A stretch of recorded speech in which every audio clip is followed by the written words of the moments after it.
Une rencontre de grande envergure s'est tenue ce samedi dans la grande salle de la résidence du gouverneur. C'est à l'occasion de la commémoration de la journée internationale de la jeunesse, célébrée d'une manière décalée, alors que le commémore à date du 12 août de chaque année.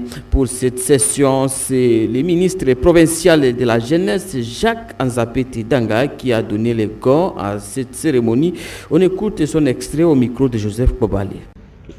La considérant comme levier de développement, il est plus qu'impérieux d'établir un dialogue permanent et constructif entre les jeunes et les dirigeants dans une entente mutuelle et une étroite et sincère collaboration en vue d'une gouvernance inclusive où aucun groupement ne sera laissé pour compte.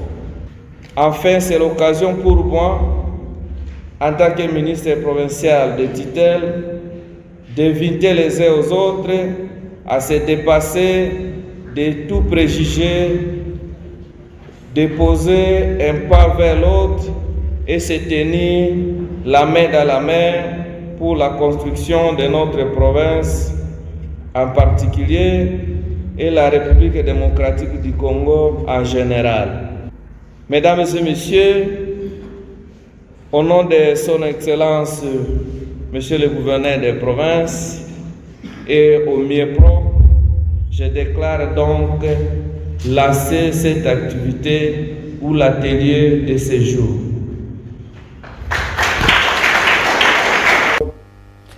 À cette même occasion, les jeunes ont été sensibilisés par rapport à la protection de l'environnement.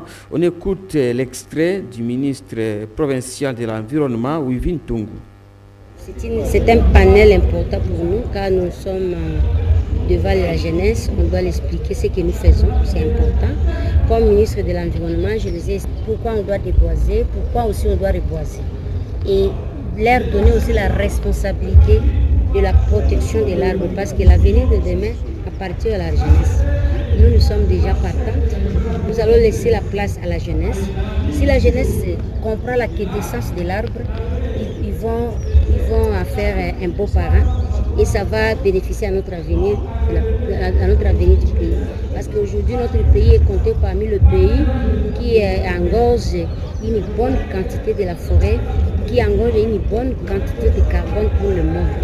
Alors, on devrait les expliquer et leur dire aussi que nous ne restons pas au bureau climatisé, mais nous sommes en train de travailler, déjà en amont, nous sommes en train de travailler pendant la première année que le gouvernement provincial, à travers son Excellence M.